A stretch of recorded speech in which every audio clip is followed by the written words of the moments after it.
Hi, I'm Dr. Patty Ann Ford, and I had a really interesting conversation today. I saw someone that is really feeling stuck in their body, is doing all of the right things they feel, has shifted their weight a little bit, but just needed a little extra support. So they came to me from their physician.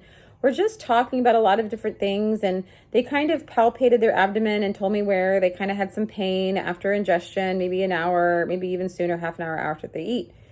And it was kind of in the left upper quadrant, which is where kind of your spleen is. And I just thought, okay, maybe is that, and they just kind of like kept to the upper part of the digestive system.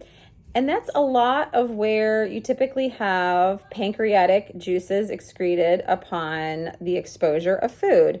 And I thought, oh, I wonder if they don't have any digestive enzymes. And then they mentioned they had a history of a fatty liver. And I thought, oh, I wonder if they have gallstones.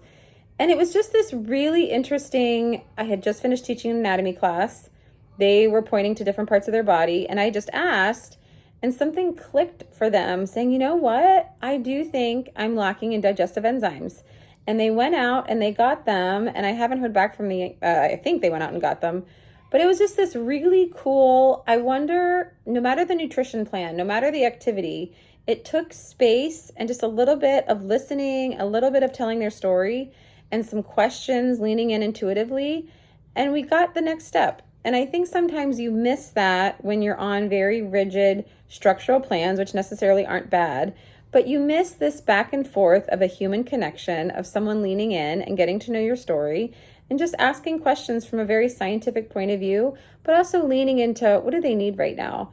They don't need another plan. They don't need my opinion. They need someone to just assess and go back and forth and coach them to where they want to go. And typically that's what medicine is supposed to be, is having an assessment of how can I help them based upon my knowledge, my history, my practice. And sometimes the most intuitive questions lead to the most really successful, promising results, which help move people towards their optimal health state. Hope this helps, and hope you can find a space for someone to pour into you. Thanks. Bye.